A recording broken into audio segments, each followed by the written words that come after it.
I love it. I was walking by tables and I heard one voice out there that says, well, they just have it all wrong. Meaning the teachers in the building. What are the assumptions about that culture? Remember, your culture is built on the stories that get told. What would you, the assumptions of that building is what? Would be what? We'll provide you the opportunity to learn, and you will learn if you take advantage of it. If you don't take advantage of the opportunity, then that's just your tough luck. How many of you, when you first saw Johnny sitting on that sofa interacting with his mom, your first reaction was like my first reaction when I first saw the video? If that mom would have only taken care of him right then and there. He has this attitude that's developed over this period of time, and it's the mom's problem. No wonder the school is going to have a difficult time with Johnny. Because I made an assumption about Johnny, that this is a long developing kind of episode for him, to where he just doesn't care and he treats his mom with disrespect. How many of you thought in your mind, you know what I would do? I'd take that headphone and I'd break it, and then I'd take that game and I'd lock it up, and then or I'd sell it and, or use it as leverage or something like that, right? Yeah, absolutely. And you're going to hear some other things that Johnny says that's going to irk you even more than what you saw there. How about what the counselors said? What was their story at the very beginning? The two counselors sitting together saying it's just hard to get motivated this year after the year we had last year. And I identified 3 students that had stellar years. And no news is good news, right? And when are these parents going to learn to let the kids fend for themselves? He's 15 years old, doggone it, it's about time. And I know this stuff now, but all those zeros are killing me. There's no way I can pass your class. You should have thought about that earlier. Let's move them down the class. You know, we see in most common, probably not your schools, most common thing that happens when we move kids to a remedial class is that we dumb it down, we go slower. Sometimes we give it to the newest teacher, the least experienced of us, to teach those classes. And we go slower and with less engaging material. And we wonder why kids don't do well in remedial classes. That's what was happening in their classes, right? And how about Mrs. Goodhart? Just keep telling him he's a wonderful kid. We'll worry about writing later on. Well, I'd kind of like for him to become a better writer, the mom says, right? And how about progress notices and notification only 11 weeks into the semester? And there are other little things and tidbits you picked up, but when that's happening in our schools, in anyone's classes, there's a story that gets told about us. It gets told very dramatically in the life of a student. I'll just warn you, when you're thinking about Johnny, think about some other kids. I was in a middle school, and the teachers were, they were at a division in their school over one particular kid. Some of the teachers felt like it was time to get this kid in line, start punishing him for coming late, start punishing him for not getting his work done, put him in in-school suspension until he gets his work done and so forth, kick him off the sports program, don't allow him to be in any activities, is that not, you know? And the other half of the group said, no, wait a minute, you realize he lives in a car. You realize his mom's not there. You realize that we're doing great, the fact that he actually comes to school. To take all those things and create a negative experience for him in school probably will not help him. Maybe there's other things we would do to help this child. So just keep in mind that the circumstances, well, you'll probably recognize some circumstances. You know some kids just like Johnny. Okay, let's see what the second school does.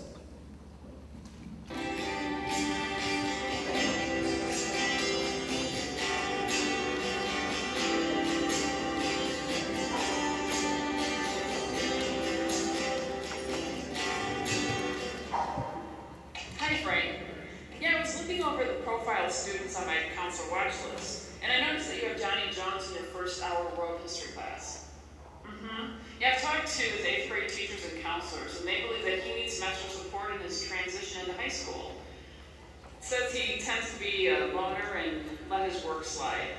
Yeah, I'd like to put him in the Good Friend program to help bring him out of his shell. You remember that as a good friend, we'd ask you to take a special interest in Johnny, to try to establish a personal connection. Let him know that you care about him, and then give us suggestions or ideas of what we can do to help him. That's great.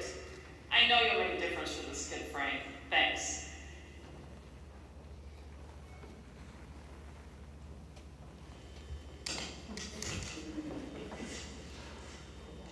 I can't believe it's your first day of high school. Are you nervous? I can't believe it's your first day of high school. Are you nervous? No. What do you think you're going to wear on your first day of high school? I don't know, Mom. What do you think your favorite class is going to be? How should I know, Mom? Just leave me alone, will you? Are you okay? Are you sure that there isn't anything you want to talk about? I'm fine. Just chill.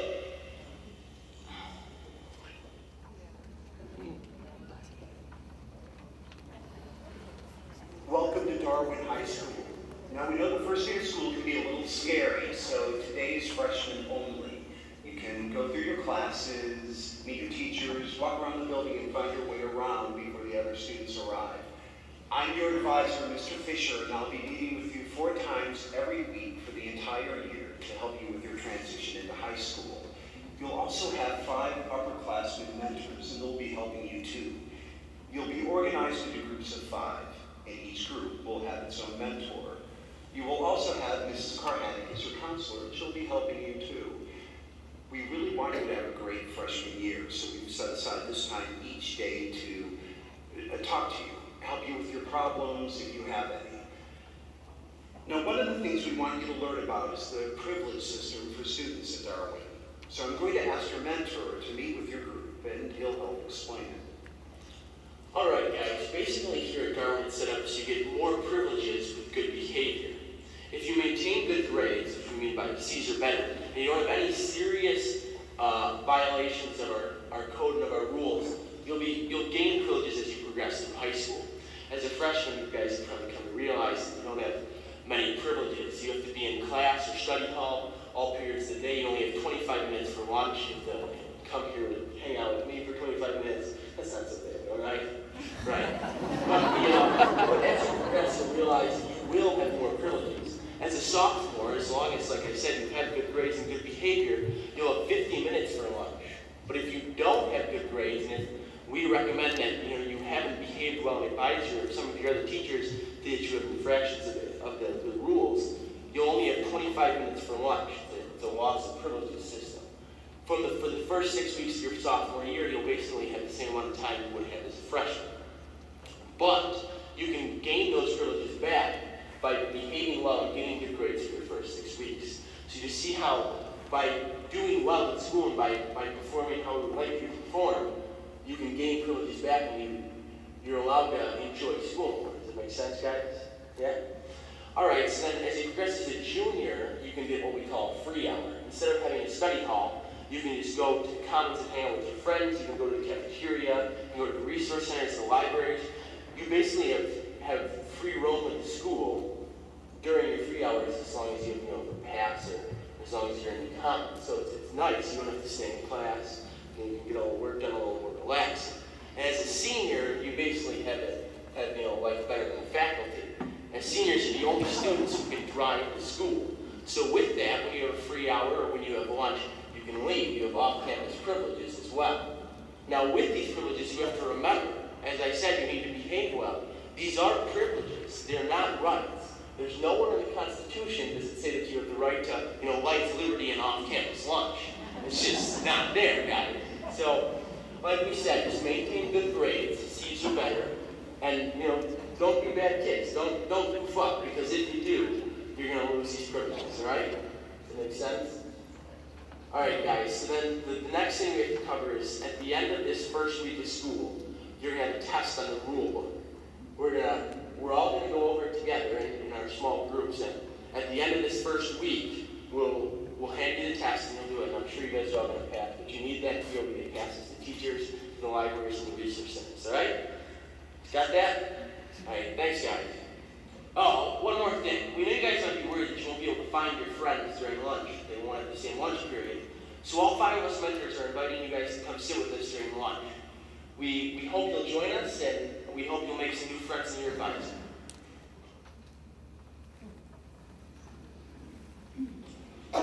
Here at Darwin, all freshmen are asked to join at least 2 co-curricular activities. We have sports, clubs, community service, fine arts, basically anything you could want from a high school. And it's all outlined in this co-curricular handbook, which we'll be going over later this week. What we'll be doing is I'll go through with you and pick out clubs and activities that you might want to join, and they'll contact you later in the school year. Likewise, we'll also be going over your goal sheets later this week. We want you guys in the next couple days thinking of your goals for your 4 years in high school, what you want to accomplish throughout your career at Dartmouth. And then once we fill out these goals, Mr. Fisher will review your goals with you after every quarter to see how that's going. All right, guys?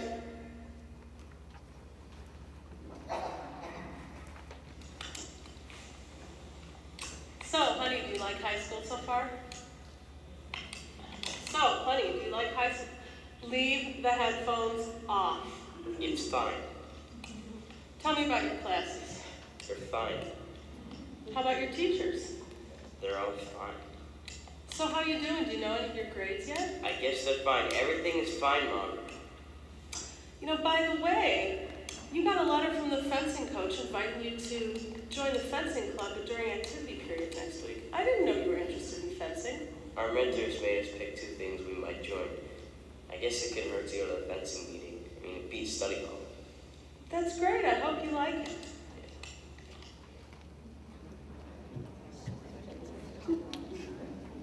Okay, that's it, guys. So you fail, right?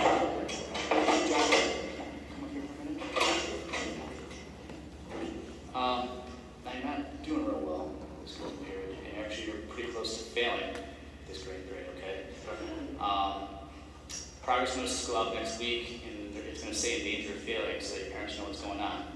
But when I look at your test and quiz scores, it looks like you're having problems with quadratic formulas. Yeah. Okay, and those can be tricky, but I think if we put some work into it, we can figure it out. Okay, so before school or after school for 20 minutes or something, if you want to come in, I can help you. Or if you want, I can give you a pass out of your study hall to the math tutor, and you can help there if you want. Okay, but if we can put some work into this, I think we can bring these grades up. Okay. Okay, I'll take care of it. Okay.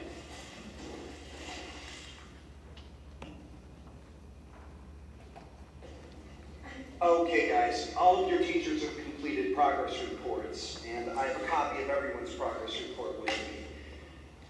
I'll be calling you up one by one to review them, and let's start with you. Johnny, look at this. Johnny, it looks like you're doing okay in all of your classes, except for one, algebra. Don't worry, I've talked to my teacher and he told me he's going to give me a pass to go to the tutoring center. Well, that's great, but why don't you use your advisory time too? Your mentor, Charlie, is wisdom. He's taking calculus BC. Charlie, come up here for a minute, will you?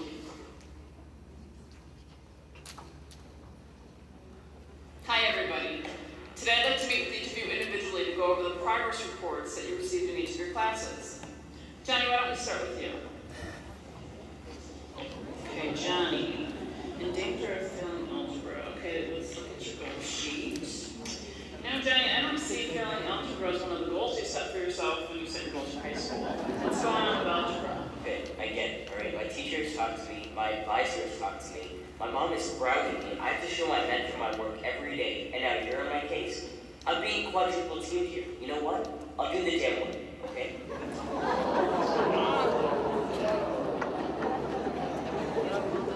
Well, I'm pretty on a list of all the students that failed class in the first 6 weeks. Let's start with Johnny Jones.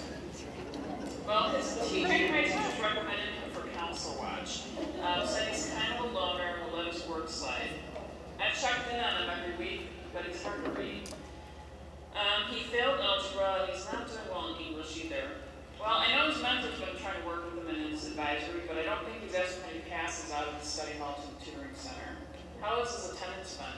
Attendance hasn't been a problem. His only discipline referral was for tardies in PE class. Yeah, well, the junior high staff said that he was, tended to be a passive kid, so he probably wouldn't cause many problems, but he just doesn't work to his potential. Well, let's just stick with our standard procedure, which at this point is to pull him out of study hall and put him into mandatory tutoring in the math center. Okay.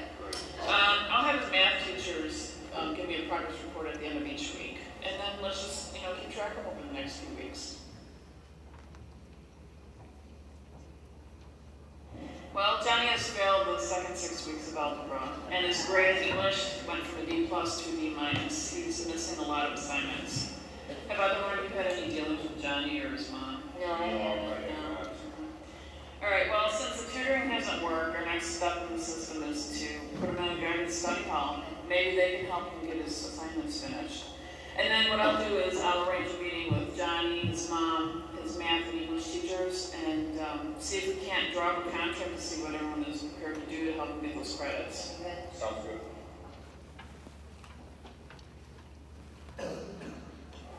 That meeting with Johnny's mom was very helpful. Now that we have families going through divorce, I can get him into my support group. I know there's some students in there that would be really helpful to him. Yeah, and it was really great that his teachers agreed to make sure that his assignments were written in his homework assignment book each night. And let's just hope that his mom monitors them each night like she promised. Well, if she doesn't, this is a small little guy to study. She's really going to make sure that he gets his work done. And all of his teachers are going to post his test scores and homework assignments on our website. And Mom's going to have a pin so she can access his grades on a nightly basis. That's really going to help him get his work done. We're not going to let him slide anymore.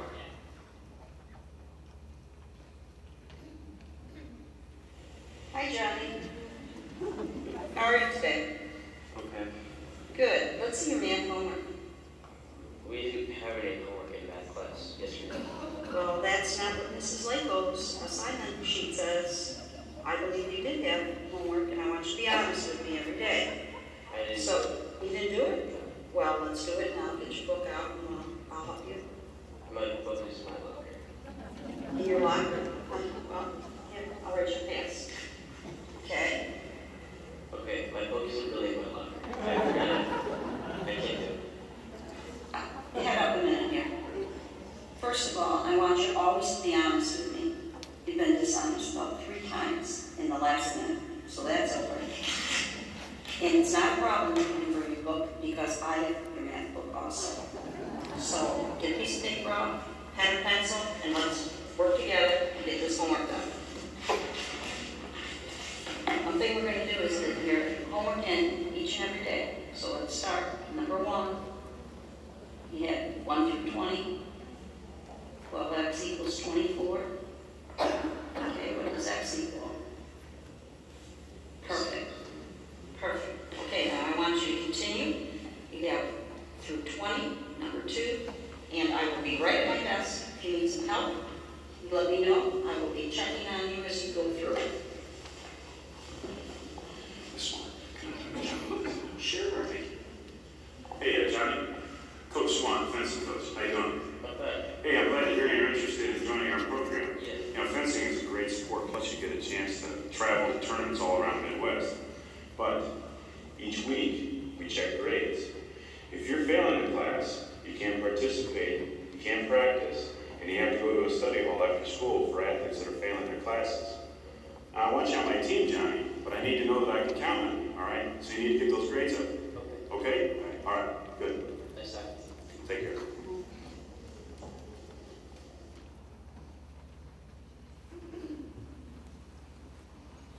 I know I'm missing 2 assignments from earlier in the grade. Can I still turn them in? I need to pass the class. Sure, Johnny, you can turn them in. I can't give you full credit, but I can give you partial credit, okay? Plus, it'll be good practice for you. We have the comprehensive test coming up to review for the final exam. Right. And tell you what I can do. If you do well on this review test and show me that you understand the main concepts, I can wipe out that old score from earlier in the year and replace it with this review test score, okay? This way, if you do well on this review test and pass the final exam, you'll definitely pass the class, okay? So we can still do this, Johnny. You're just going to have to put some work into it. Now, I'm available after school. You can come in and I can help you review for this test. I gotta catch the bus.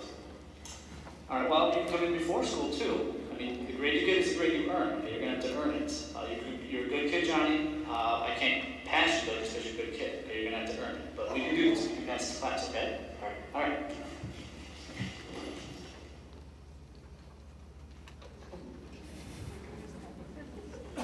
Superintendent Kano of the Board of Education. As you know, each quarter the board presents a special award, the Student Success Story Award, to a student who has overcome initial adversity to distinguish himself at Darwin. It is my pleasure to present Johnny Jones for Darwin Student Success Story Award.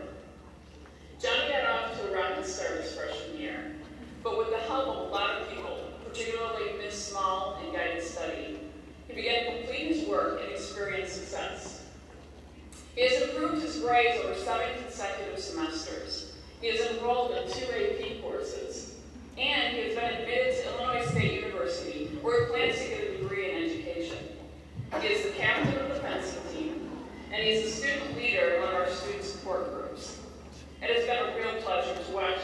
hero from the retiring freshman who spent most of his energy trying to avoid doing his work to the responsible young adult he has become. I am certain that Johnny will be successful today because he has learned what it takes to be successful. It is my pleasure to present a real success story, Johnny Jones.